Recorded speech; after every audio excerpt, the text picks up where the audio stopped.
ambiente. Después haremos algunas curaciones y posteriormente la unción gnóstica.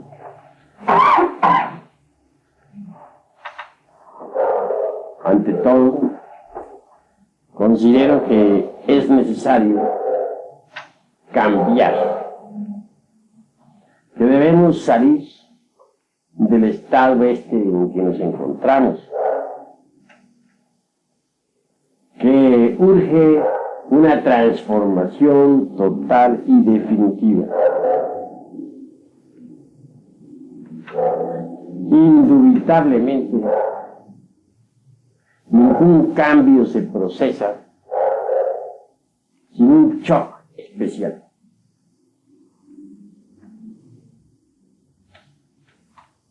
Obviamente, las 7 notas do, re, mi, fa, sol, la, si se hallan relacionadas con todos los eventos de la vida. Do, re, mi implica de hecho una serie de sucesos. Pero observen ustedes que entre mi y fa existe realmente una pausa. Eso es obvio.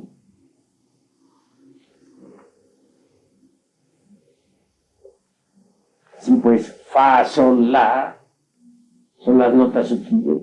Entre la y si hay otra pausa. Si uno se propone en la vida realizar un programa, un proyecto, habrá de comenzar inevitablemente por la nota do,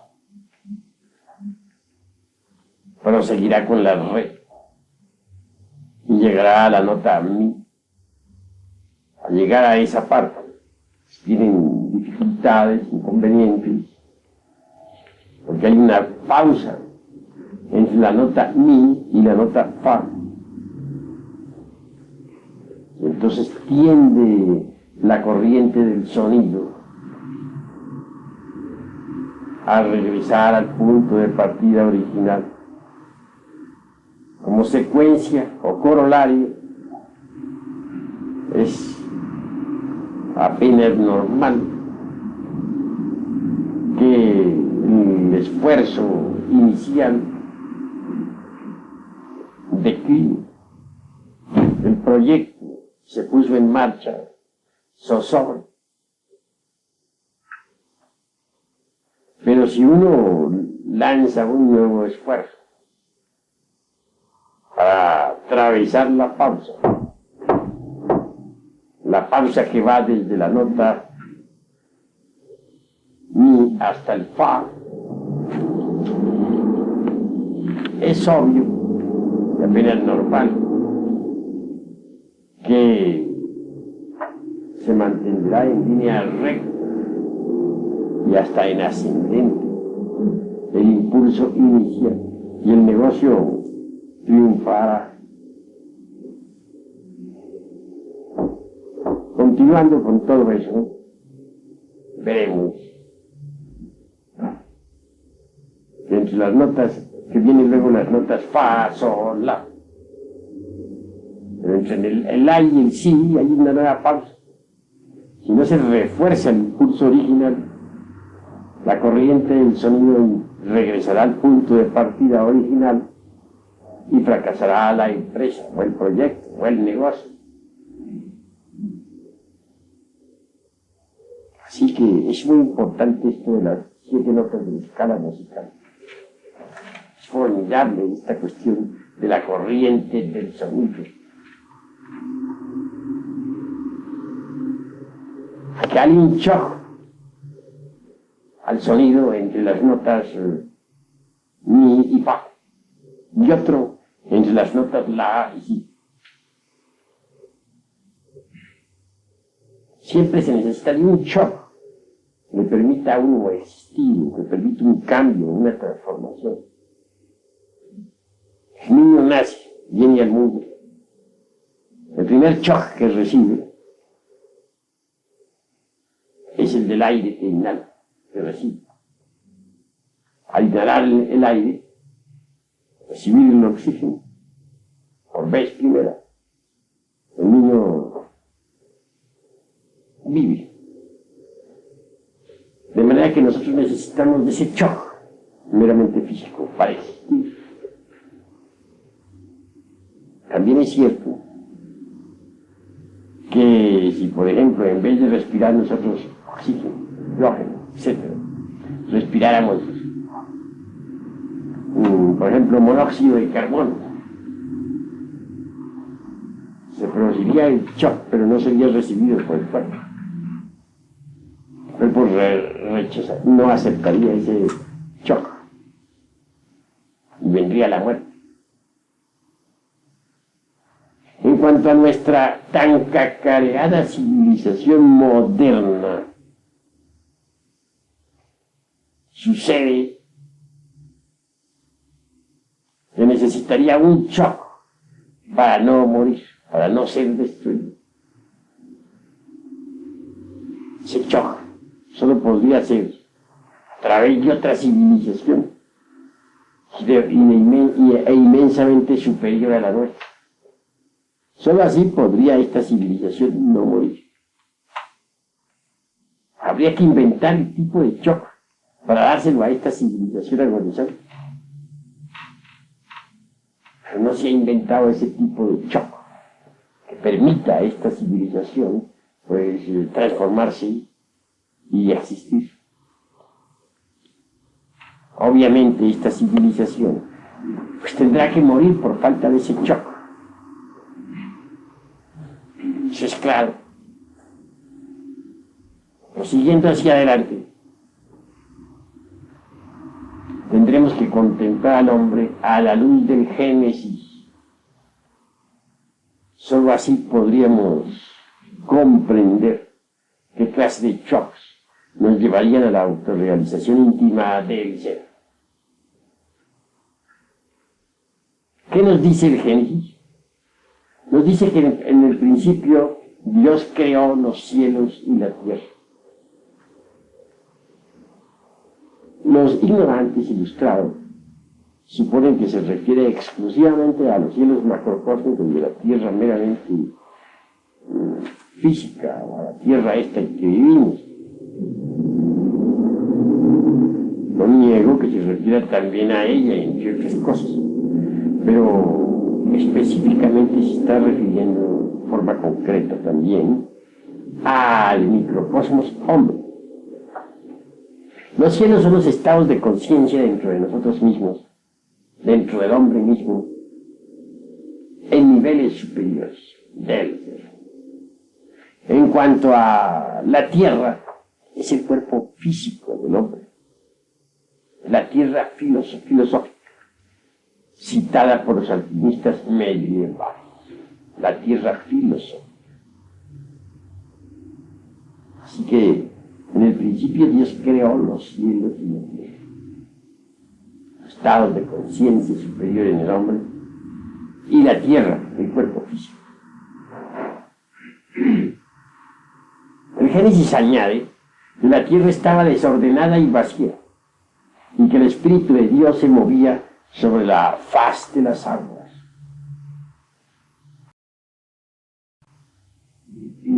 Se está haciendo alusión aquí al hombre ignorante, simplemente al bípedo tricerebrado o tricentrado, equivocadamente llamado hombre, al animal intelectual, que es tierra desordenada y vacía, que tiene su mente en el más completo desorden.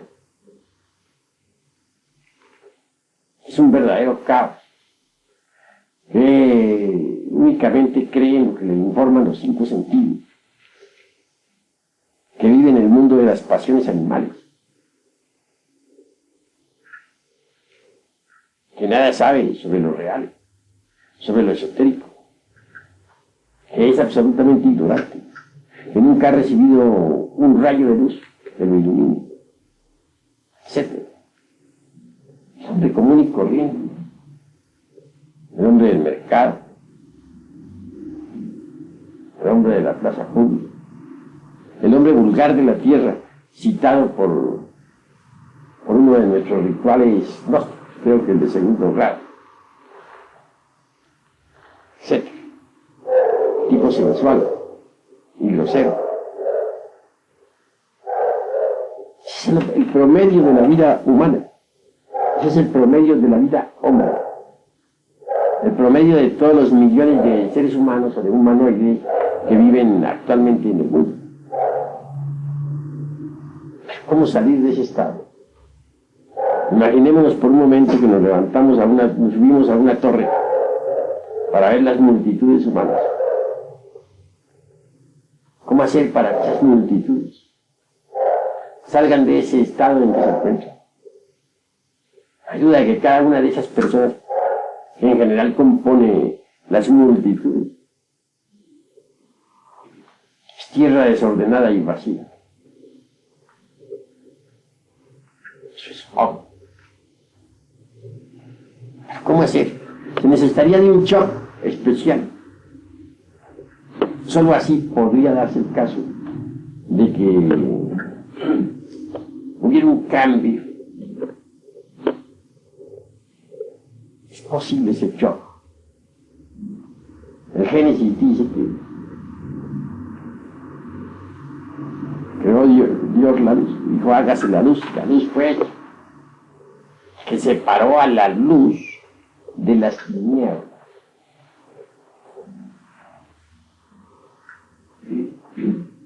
¿A qué tinieblas se refiere el Génesis? Pues a las tinieblas que están dentro de uno mismo, dentro de esta tierra filosófica. Pero, ¿qué clase de tinieblas son esas? Pues esas tinieblas constituyen los agregados psíquicos inhumanos que personifiquen a nuestros defectos de tipo psicológico.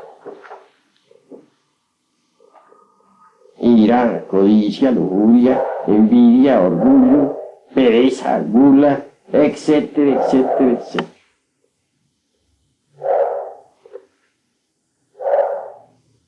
Bueno, he citado únicamente los 7 pecados capitales. Estos se multiplican por otros 7 y otros tantos más y más y son legión. Pensemos en lo que son los agregados psíquicos. Ya Virgilio, el poeta de Mantua, aunque tuviéramos 1000 lenguas para hablar y para dar día cero, no alcanzaríamos a enumerar todos nuestros defectos cabalmente. Ellos en sí mismos constituyen las tinieblas que cargamos en nuestro interior. Separar la luz de las tinieblas es algo tremendo. Esa luz es la conciencia superlativa del ser. Arrancársela a las tinieblas, es decir, desembotellar la conciencia, extraerla de entre cada agregado psíquico inhumano, de hecho implica terrible superesfuerzo que hay que realizar en uno mismo y dentro de uno mismo, aquí y ahora. Arrancarle la luz a las tinieblas significa destruir todos esos receptáculos dentro de los cuales está metida la esencia, que es luz.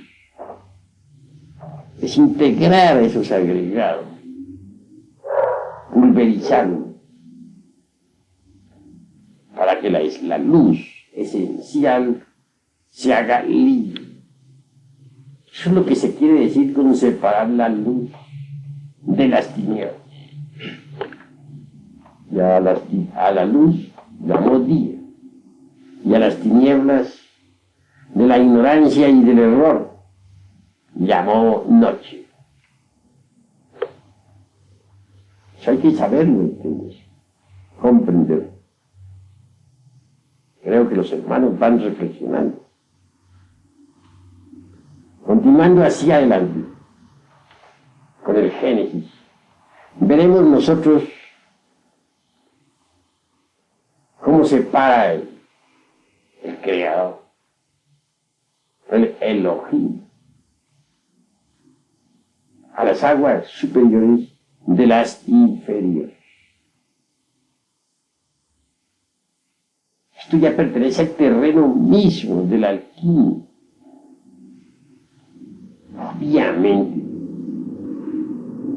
en nosotros existe el azogue en bruto, es decir, el mineral en bruto. Cuando se transmuta el azogue en bruto o mineral en bruto, que no es otra cosa sino el exiohejari, es decir, el esperma sagrado, o en otros términos, las secreciones de las glándulas endócrinas sexuales. Entonces se consigue energía que ascenderá hasta el cerebro a través de sus respectivos canales, que bien conoce la anatomía oculta. Esa energía, sustancia. Tengo entendido que hemos llegado a un monismo en que energía y masa ya no se diferencian, porque esa energía creadora del tercer logos es sustancia a la vez, sustancia que sube por los canales espermáticos hasta el cerebro. Esa sustancia energía, indubitablemente, es el alma metálica del esperma sagrado, del exiohejari.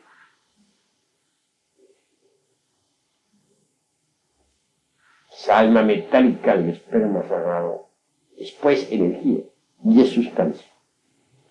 Como sustancia la podríamos llamar el mercurio de la filosofía sagrada. No es un mercurio seco, como el de los yoes, los agregados psíquicos que personifican nuestros errores. No, es un mercurio líquido, acuoso. Miramos las cosas desde ese punto de vista. Vemos cómo las aguas superiores mercuriales se desligan o separan de las aguas inferiores. Hay una separación de aguas. Y separó Dios las aguas superiores de las aguas inferiores. Claro está que esas aguas superiores son el mercurio, que tiene que pasar por varias fases antes de que se haga digno de recibir al azufre. En principio esas aguas mercuriales son negras, como el carbón. Posteriormente, a base de grandes sublimaciones, es decir,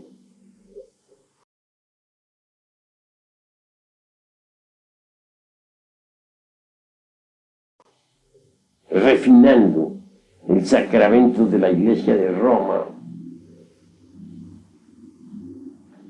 la Iglesia del amor, porque Roma a la inversa se dice amor, refinando tal sacramento, digo, se consigue, y es verdad, que las aguas negras se vuelvan blancas y posteriormente amarillas.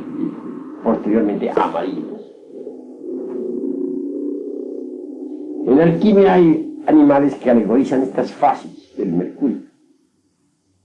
Se dice que en principio el mercurio es negro, está representado por el cuervo negro, que después se vuelve blanco y está representado por la paloma blanca.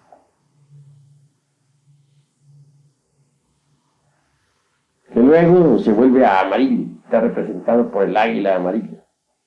Y por último, es rojo y está representado por el faisán rojo. Así que el mercurio tiene que pasar por 4 fases. Primero, negro. Segundo, blanco. Tercero, amarillo. Cuarto, rojo. Y esas fases se hacen posibles mediante la sublimación del trabajo en la forja de los ciclos. Así que van entendiendo ustedes el sacramento de la Iglesia de Roma, y ya lo saben, puesto que son de tercera cámara.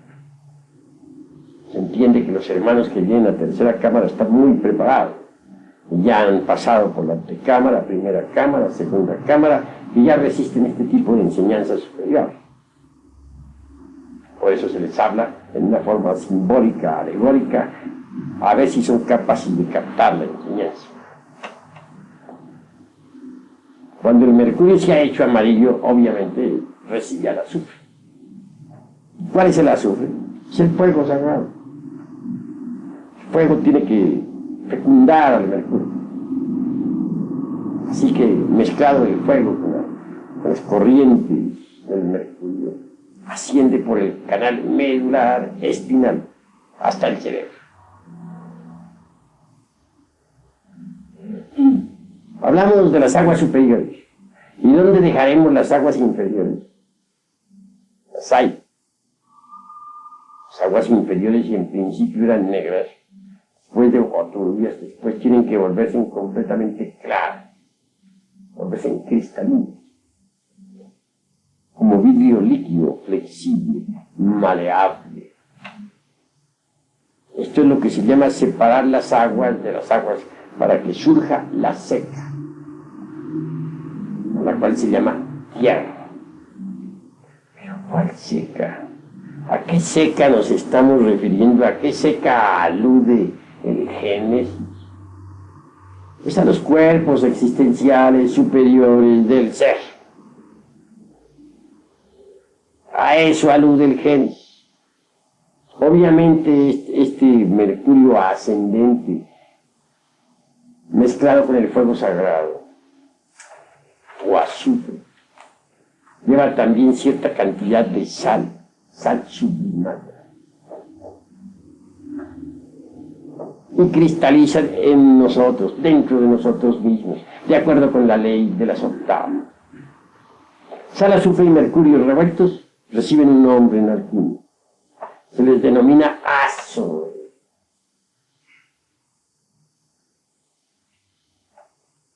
Bueno, ese azoe en general cristalizará dentro de nosotros de acuerdo con la ley de las octavas. En una octava superior cristalizará en nosotros, convirtiéndose en el cuerpo astral. Y esa cristalización también se verifica o realiza de acuerdo con la ley del cielo, con la ley del eterno Heptaparaparchina, de acuerdo con las 7 notas musicales, do, re, mi, fa, sol, la, si. En una segunda octava viene a cristalizar con esas mismas notas de la escala la sal, el azufre y el mercurio en el cuerpo de la mente. Y por último, en una tercera cristalización viene a concretarse en el cuerpo causal o cuerpo de la voluntad consciente. Si alguien posee los cuerpos físico, astral, mental y causal, puede por tal motivo recibir dentro de sí mismo los principios étnicos, anímicos o espirituales que le convertirán en un verdadero hombre, a imagen y semejanza de Dios. Todos los procesos que están en la alquimia, donde se hace alusión a la hierba verde, a todo árbol que dé fruto, es interior. Obviamente debe dar fruto en nosotros los árboles, el árbol del conocimiento, el árbol de la ciencia del bien y del mal. La semilla de sabiduría debe germinar en nosotros. Las lumbreras del espíritu deben iluminarnos. El sol espiritual debe darnos vida. Hasta que al fin, tantos trabajos de la alquimia, eliminando los agregados psíquicos inferiores, domando los peces y los animales que dentro de nosotros tenemos, y haciéndonos reyes, señores de ellos, hasta destruirlos. Aparece entonces el hombre hecho a imagen y semejanza de Dios. en el sexto día de la creación. Pero todavía no es por tal motivo el hombre viviente. El hombre, el sexto día, está hecho únicamente a imagen y semejanza de Dios, pero no es el hombre viviente. El hombre viviente es el hombre del séptimo día. Ese sí es el hombre viviente. El hombre que se ha integrado con la divinidad. El superhombre. El maestro resurrecto. A ese alude tácitamente, aclaró el Génesis. Si para poder transformarnos en hombres vivientes, en hombres hechos a imagen y semejanza de Dios, necesitamos un choque especial, que es el del conocimiento esotérico. Obviamente, para convertirnos en hombres vivientes, necesitaremos de un tercer choque especial. Concretemos.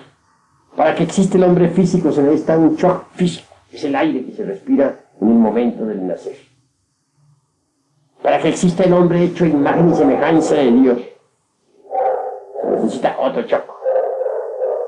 Está definido con aquellas palabras que dice: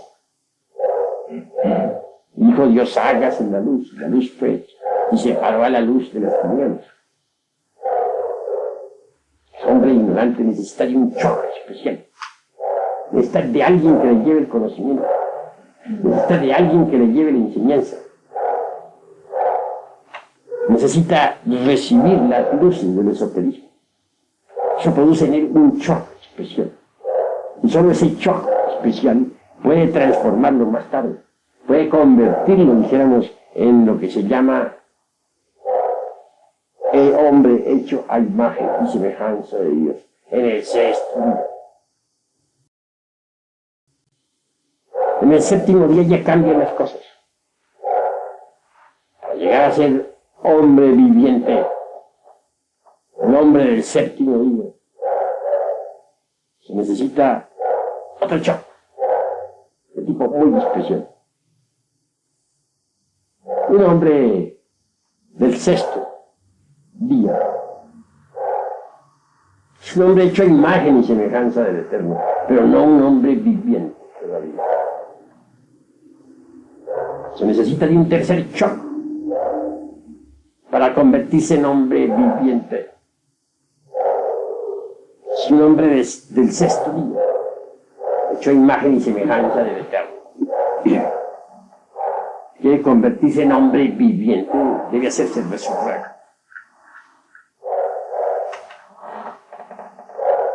No podría hacerse el resurrecto sin un choque especial. Necesita descender, bajar a los mundos del infierno, a la novena esfera, a desintegrar los demonios de la luna negra. Ya les he explicado muchas veces a ustedes que hay dos clases, y que la luna psicológica tiene dos caras, la que se ve y la que no se ve. Así como la luna visible tiene dos caras, la que se ve y la oculta que está del otro lado. Así también tengo que decirles que la luna psicológica dentro de nosotros mismos tiene dos caras. La que se ve, es decir, aquellos defectos que resaltan a simple vista, y la que no se ve, la oculta, la escondida. Muchos santos que progresaron demasiado quedaron estancados cuando creyeron que ya habían acabado con el ego. Sí, habían destruido muchos elementos inhumanos de la parte visible de la luna psicológica, mas no habían desintegrado los elementos inhumanos de la cara oculta de la luna psicológica. Se absorbieron en el nirvana o en el mahaparanirvana, convencidos de que los elementos indeseables de su psiquis habían sido desintegrados, pulverizados. Más tarde se dieron cuenta de que no habían llegado todavía a la meta, de que quedaban muchos elementos indeseables en la parte oculta de la luna psicológica. debieron entonces de retornar al trabajo esotérico. Sí, mis queridos hermanos, es bueno ir entendiendo que mientras uno no haya eliminado los elementos indeseables de su psiquis, obviamente va mal. Quienes piensan que se puede progresar sin eliminar los elementos indeseables de su psiquis están equivocados. Totalmente equivocados. El hombre hecho a imagen y semejanza del eterno Dios viviente, que creó el cielo y las cosas que hay en él, la tierra y todo lo que existe, tiene forzosamente que recibir un shock especial, si es que en verdad quiere convertirse en hombre viviente. Y ese shock no sería factible si no se bajara a la novena esfera. Allí es posible ese shock. Solo allí se puede recibir ese shock tan especial. Y recibiéndolo, solo allí sería factible desintegrar los elementos indeseables que en su interior quedan. Esta clase de trabajo relacionado con la luna negra se denomina en esoterismo la iniciación de Judas, es decir, la pasión por el Señor. Raros son los seres humanos que han llegado a esas alturas. Sin embargo, yo cumplo con mostrarles a ustedes el camino. Conduce a la liberación final. El camino no es para los mentecatos. No es para las gentes estar embotelladas, dijéramos, entre los códigos de moral, escritas por tantos humanoides intelectuales. Es un camino difícil. A este camino se le llama el camino estrellado. Se le denomina así porque está simbolizado con 8 estrellas en el firmamento. Un camino lleno de peligros imprevistos. Un camino de angustias, un dolor. Por ese camino anduvo Nicolás Flamel, el insigne alquimista medieval. Es el camino que conduce a Compostela. Hay que entender lo que es la palabra Compostela. Compo significa recibir. Estela significa estrella o estrella. Recibir la estrella. Para convertirse en hombre viviente hay que recibir la estrella de 6 puntas, es decir, el sello de Salomón.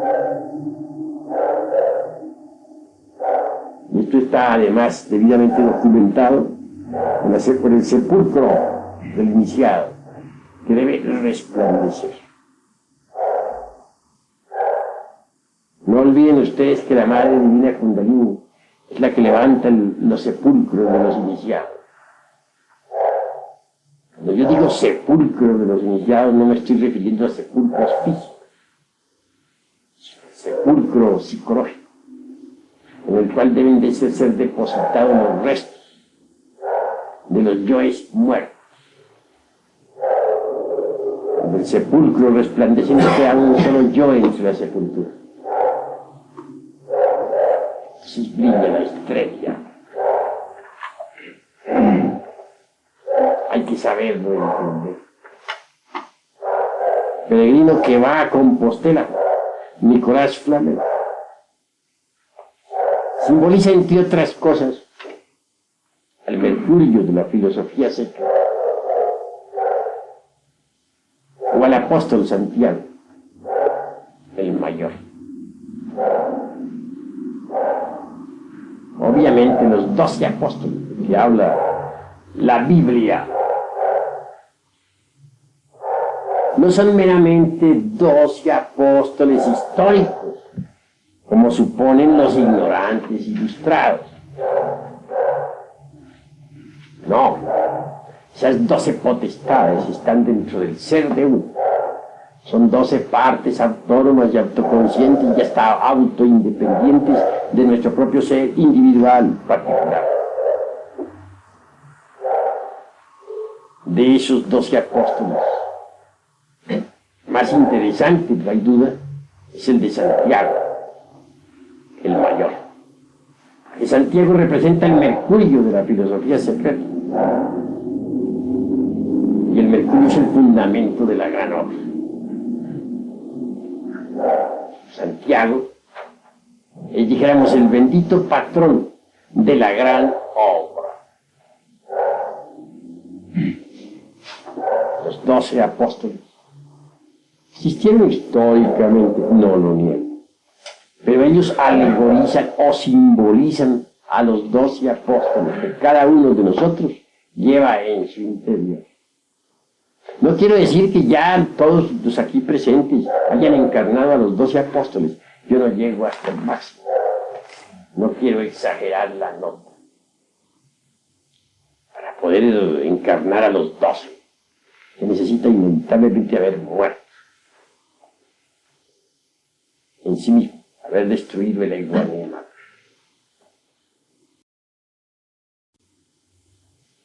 Las 12 potestades, obviamente, fueron depositadas por el Salvador en el vientre de la Madre Divina Kundalini. De allí surgen las manifestaciones, vienen y entran en nuestro cuerpo físico. No que se confunda a las 12 potestades con las 12 facultades. Ciertamente tenemos 12 facultades, o sea, 5 sentidos ordinarios y las 7 iglesias del Apocalipsis de San Juan. Esas 12 facultades no son las 12 potestades, pero sí se relacionan en una u en otra forma con las 12 potestades. Sí, mis queridos hermanos, Santiago, por ejemplo, representa la gran obra. Y éramos las enseñanzas relacionadas con la gran obra vienen del Padre de todas las luces y llegan a la mente a través de Santiago, el apóstol. No pensemos en el Santiago histórico, repito, estoy hablando del Santiago particular de cada uno de nosotros. Dentro de nosotros están las 12 potestades, están los 24 ancianos, están los 4 que eligen los 4 elementos, etcétera, etcétera, etcétera. El ser de cada uno de nosotros parece un ejército de niños, de infantes. Cada una de las partes del ser goza de autonomía, autoconciencia, autoindependencia, que necesitamos nosotros perfeccionar. Cada una de las partes del ser, eso es real, eso es cierto y de toda verdad. Pero eso solamente es posible eliminando los elementos subjetivos de las percepciones. Perfeccionar la parte superior del ser es muy difícil. Quien logre perfeccionar la parte superior de su propio ser recibe el grado de Ismech. Son pocos los que llegan a esas alturas. Hemos de empezar, claro está, a crear dentro de nosotros mismos al hombre hecho a imagen y semejanza de Dios. Este hombre no podría surgir a la existencia sin un choque especial. Ese choque es el de la gnosis, es el de la luz. Lo va a sacar del estado caótico y lo va a convertir en un hombre autoconsciente. Pero si ahí nomás nos quedáramos, andaríamos mal. Necesitamos convertirnos en superhombres. Necesitamos crear dentro, hacer surgir dentro de nosotros al hombre viviente del séptimo día. Para ello se necesita también de un choque especial que los ignorantes ilustrados no entienden. Cuando un iniciado, que es un hombre viviente, trata de convertirse, cuando un iniciado, que es un hombre hecho a imagen y semejanza del Eterno, trata de convertirse en un hombre viviente, no es entendido. Ahora se explicarán ustedes por qué motivo los 12 apóstoles son calumniados. Los calumnian los virtuosos, los calumnian los sacerdotes del templo y los calumnian los ancianos. ¿Quiénes son los virtuosos? ¿Quiénes son los sacerdotes del templo? ¿Quiénes son los ancianos? Eso vale la pena reflexionar. Los escribas, los intelectuales, que están pegados a tantos códigos de moral podrida. Esos son los famosos virtuosos que contienen a los iniciados. ¿Quiénes son realmente los ancianos? Sencillamente las gentes muy juiciosas, muy llenas de experiencia. No entienden jamás a los iniciados. Por último, ¿quiénes son los sacerdotes? Las gentes de todas las religiones, de todos los cultos. De manera que los 12 santos, los 12 potestades, los 12 apóstoles suelen ser calumniados. Pero ellos marchan firmes hacia donde deben marchar. Santiago el Mayor, el bendito patrón de la gran obra, firme va por el camino que lo lleva a Compostela. Estoy hablando en un lenguaje esotérico superior para los que están en tercera cámara. Entiendo que aquí no se va a admitir a ninguno que no esté preparado, ¿no? Aquí estoy hablando porque creo que están preparados, están en tercera cámara. Así que, mis queridos hermanos, vean ustedes esos choques que se reciben, que son necesarios para la transformación. Son vitales. Hay un libro que nos puede guiar a todos. Es muy sabio, pero nadie lo entiende. Cualquiera de ustedes lo puede comprar en el mercado. Se vende por montones. Pero nadie, teniéndolo en su mano, y nadie es capaz de abrirlo. ¿Quién es digno de abrir el libro y desatar sus sellos? Ninguno podía, ni en los cielos ni en la tierra. Nadie había quien pudiera abrir el libro o desatar sus sellos. Me refiero al Apocalipsis de San Juan. Ese libro no lo entiende nadie. Gracias a eso no lo han adulterado. Si no, a estas horas ya sería un cadáver. Pero como nadie lo entiende, lo han dejado por la paz. En el Apocalipsis de San Juan está toda la ciencia de la gran obra. Allí está. Santiago aparece pues con el Apocalipsis en sí. Lleva una vara en su sombrero, una concha marítima. Se apoya en su barco, vara. Con la otra mano empuña el Apocalipsis enrollado. Y en su sombrero luce pues la concha.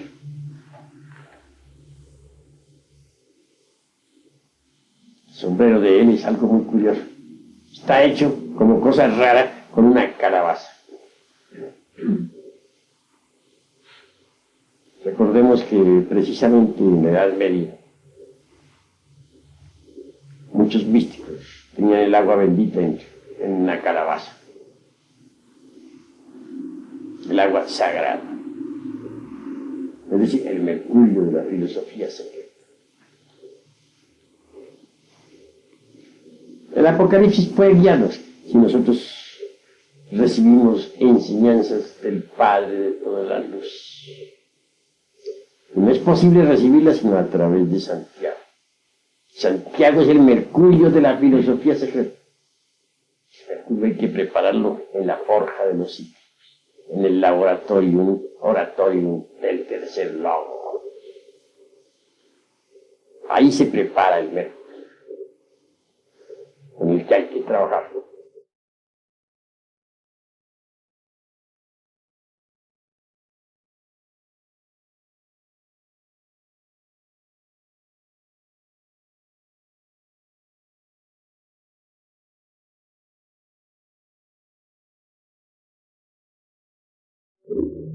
Podemos utilizar la clavícula de Salomón exclusivamente para invocar a las entidades peligrosas, o también se puede utilizar para invocar a las entidades divinas. Uno con la clavícula de Salomón puede invocar a los ángeles, a los dioses santos. En la Edad Media se utilizaban las clavículas para invocar a Lucifer. Claro, se necesita tener mucho valor para hacer un tipo de invocaciones de esa clase. Son muy peligrosas, puesto que el individuo no tiene todavía la estructura de un adepto, de un mago. Ante una cuestión de esta le sucede lo que le sucedió a ese buen amigo. 3 días después moría. Y no está de más en estos momentos volver a recordar lo que sucedió en Costa Rica. El caso de aquella mujer ramera que vivía en estado de ebriedad, de cantina en cantina. Y aunque resulte un poco grotesco repetir sus palabras, pues para bien de la gran causa conviene repetir. Ella decía, pues, yo diariamente, perdonan ustedes la expresión, me acuesto con tantos, 14, 15 hombres, 20. Y decía más. Y si se me apareciera el diablo en persona, pues estoy refinando las palabras, no estoy sacándolas totalmente por ser demasiado vulgares. Pues con ese también me acostaría. Bueno, cuentan, lo sabe todo el mundo, un pueblo de Costa Rica. Ciertamente, un día de esos tantos llegó a visitar a la tal mujer un aparente marino. Naturalmente, la requirió de amores, también se acostó con él. Después de que aquella mujer, pues, hubo realizado el acto sexual, pues, marino en cuestión, se sentó en el umbral de la puerta de su horrible apartamento. Allí, sentada, contemplaba el paisaje, panorama, las gentes que iban y venían, etcétera, etcétera. De pronto sintió que alguien le llamaba. Era el marino. Le dice, tú no me conoces. ¿Crees que me conoces? Porque dormiste conmigo, pero estás equivocada. No me conoces. Vuelve a mirar hacia adentro para que me conozcas. Se le volvió a mirar y ve a Lucifer convertido en un verdadero diablo, terrible como lo pinta la mitología por ahí, con todos sus horrores cavernales. La mujer cayó instantáneamente privada. 3 días después moría en el hospital. Dicen los que la vieron, que de aquel apartamento salía azufre. Durante algún tiempo las gentes no quisieron volver a pasar por esa casa. Claro, ella antes de morir contó su historia, alcanzó a contar a algunos, pero no resistió, murió. ¿Qué sucedió? Pues el propio Lucifer de ella, que estaba tan horrendo, es claro que intervino para bien de ella misma. Posiblemente, y no digo posiblemente, sino que eso es obvio. Fue enviado por el anciano de los días, por su propio padre de ella, que está en secreto. Y actuó, se materializó físicamente. Claro, la lección para esa mujer fue terrible. Desencarnó. Podemos estar seguros de que cuando esa mujer vuelva a tomar cuerpo, cuando regrese, ya no volverá jamás a caer en la prostitución. Hasta es posible que siga la senda de castidad. Pues la lección que recibió fue bien amarga. Es decir, se ve que su padre, que está en secreto, resolvió hacerle una operación quirúrgica. Sí. Para eso se valió de esa parte del sol, que se llama Lucifer. Hasta puede esa mujer más tarde venir a agarrar el camino. Venerable, Sí. y entonces para blanquearnos, Lucifer, ¿qué podemos hacer? Destruirle, reducirlo a polvo, a la cosa. Hay necesidad de vestirlo de blanco. Más aún, hay necesidad de vestirlo con la púrpura de los reyes. Debemos sentir piedad por nuestro propio Lucifer. Y si él a veces se enerva. Él da impulso sexual a todo el mundo. Hay que saber aprovechar ese impulso. ¿Cómo? Clavando la lanza en su costado. Recuerden ustedes que los Lucifer es escalera para bajar. Y recuerden que Lucifer es escalera para subir. Léanse en la Divina Comedia y hallarán amplia ilustración sobre Lucifer en la novena esfera. Sí, el Dante lo explica. Maestro, ¿cómo dice usted que Krishnamurti no tiene completamente nada de ego? Cuando en realidad todavía, aún después de la tercera montaña, quiero decir, después de la segunda montaña, todavía el maestro tiene que continuar ejecutando trabajo para conseguir la perfección. Y antes de conseguir la resurrección tiene que trabajar en los infiernos de los distintos planetas, desintegrando, digamos, gérmenes de egos. Sí. A Lucifer, a Krishnamurti, señor Krishnamurti, es un alma muy antigua. Pero realmente, a pesar de que no tiene, éramos lo que se llama ego, pues no ha conseguido la resurrección, porque le falta algo. Obviamente debe bajar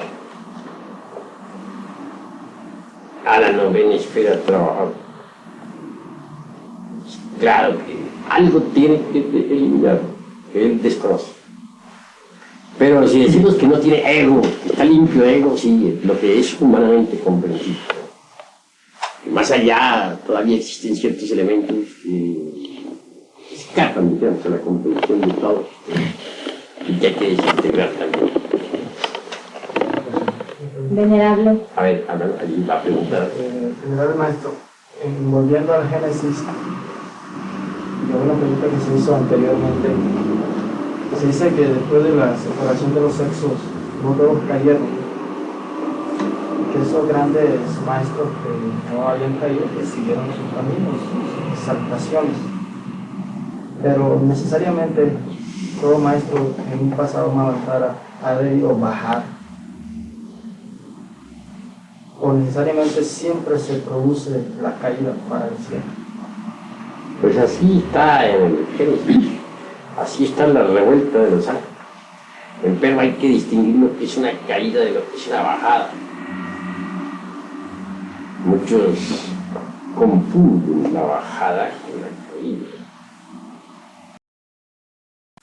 Mientras un hombre no pase por la muerte del ego, eso no sea decapitado, pues obviamente marcha por el camino del error. Para algo nos interesa el señor Lucifer, porque nos sirve de escalera para subir. Y eso es todo, y es desde ese punto de vista interesantísimo, importante, y es lo que en esta cátedra especialmente nos debe interesar. Me refiero específicamente a esta cátedra. La muerte del ego animal es fundamental. A ver, hermano. Venerable maestro, volviendo al Génesis, ¿no? Y cuando dice la Biblia que el hombre estaba solo, pues no la separación de los sexos, se produce un drama. La pregunta sería lo siguiente: existiendo el poder luciférico, ¿qué razón de ser tenía entonces el darle a la humanidad el órgano invertido? Eso fue necesario en aquella época, hubo errores de cálculo, es otra cosa. Obviamente que cada máquina volcánica capta determinados tipos de energía cósmica. que luego transforma y retransmite a las capas anteriores del organismo planetario en el que vivimos. Como quiera que en aquellas épocas lemúricas en que sucediera esto que tú estás preguntando, pues la Tierra no tenía estabilidad, la corteza geológica se estremecía, habían incesantes terremotos. Se consideró necesario pues, que esa máquina que sirve para transformar energías equivocadamente llamada hombre, pues fuera readaptada. Y se le dio el abominable órgano contra. El resultado fue magnífico, se consiguió la estabilización de la corteza geológica. Pero hubo error de cálculo en el gran Ángel Sakaki, porque falló en los números transfinitos. Ese error de cálculo hizo que tuviera la humanidad ese órgano activado más allá de cierto tiempo normal. Es decir, se le fue la mano al arcángel Sakaki. Y el resultado fue que cuando desapareció el abominable órgano, debido a la intervención del artifísico químico común, Serafín Ángel lo hizo. Quedarán siempre las malas consecuencias del abominable órgano activado en el organismo. Esas malas consecuencias son los agregados psíquicos inhumanos que todos nosotros en nuestro interior cargamos. Me refiero en forma enfática a los yoes, que personifican nuestros defectos. ¿Qué me decías, hermano? Señor, podemos establecer que Lucifer es el propio instinto sexual, el perro guía. ¿El qué? Perro guía. Sí, mirado desde ese punto de vista. En el fondo, Lucifer es la reflexión del logos en nosotros.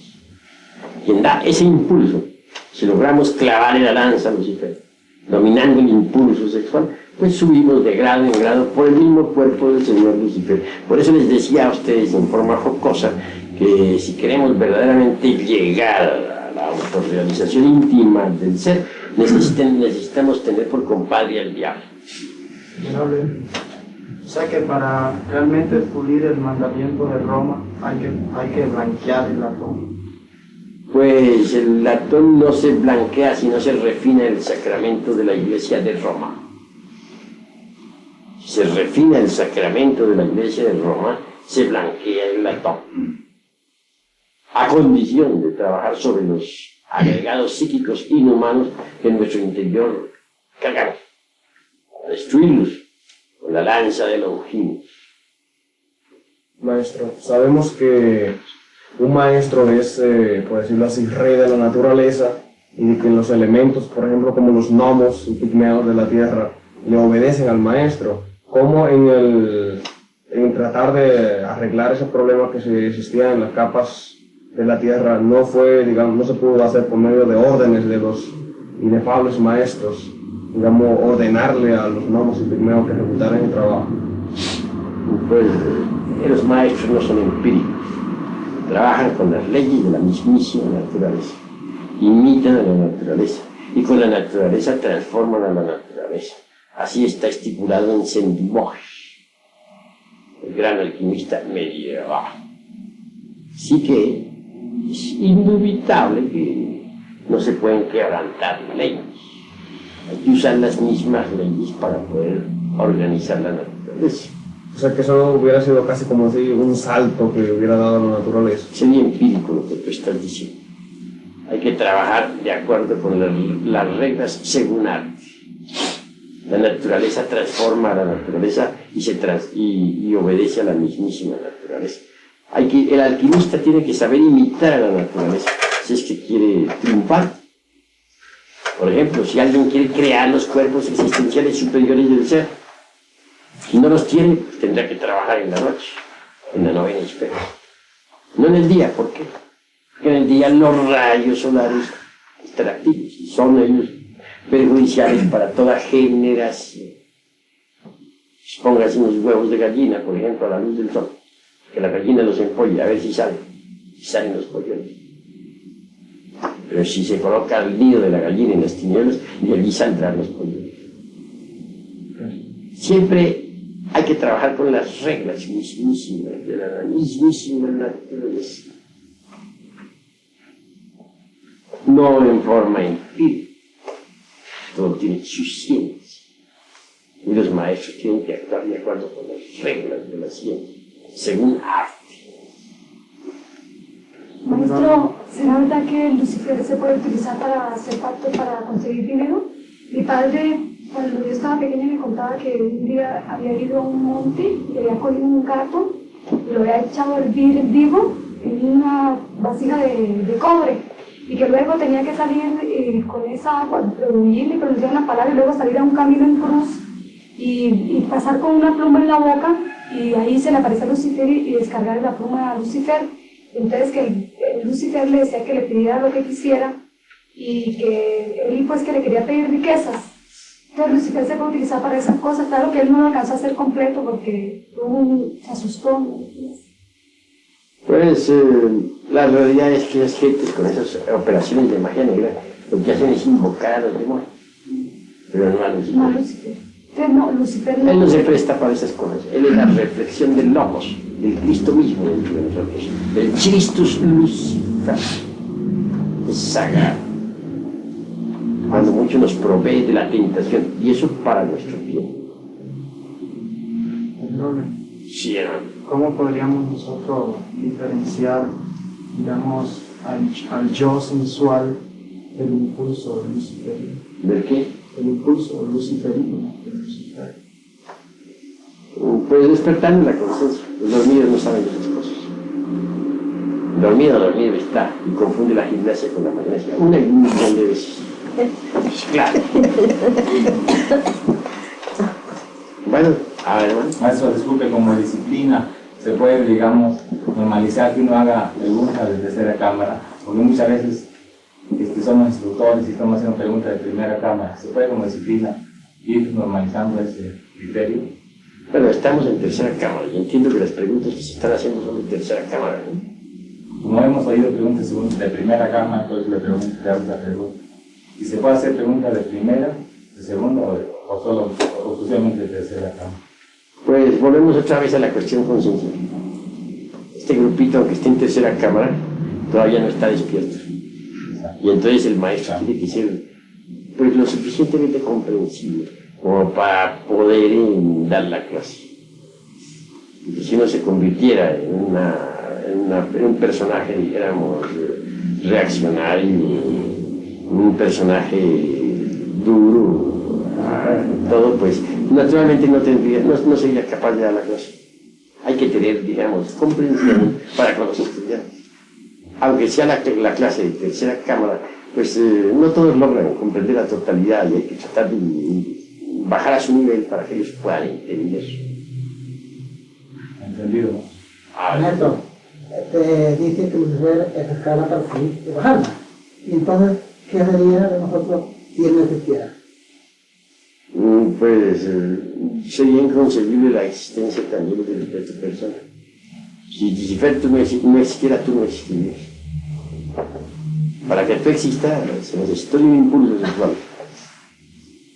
Yo, que hizo que el padre y la madre tuyo te trajeran al mundo, te fabricaran ese cuerpo físico que actualmente tienes. De verdad que si Lucifer no existiera, no existirías tú. Ni existiría ninguno de los aquí. Esa es la cruel realidad de los Dios. Pero Lucifer no es un individuo aparte, como ese diablo que ponen los curas allá, un tenedor enorme y gobernando el universo. No. Lucifer es la reflexión del Logos dentro de nosotros y cada cual tiene su propio Lucifer.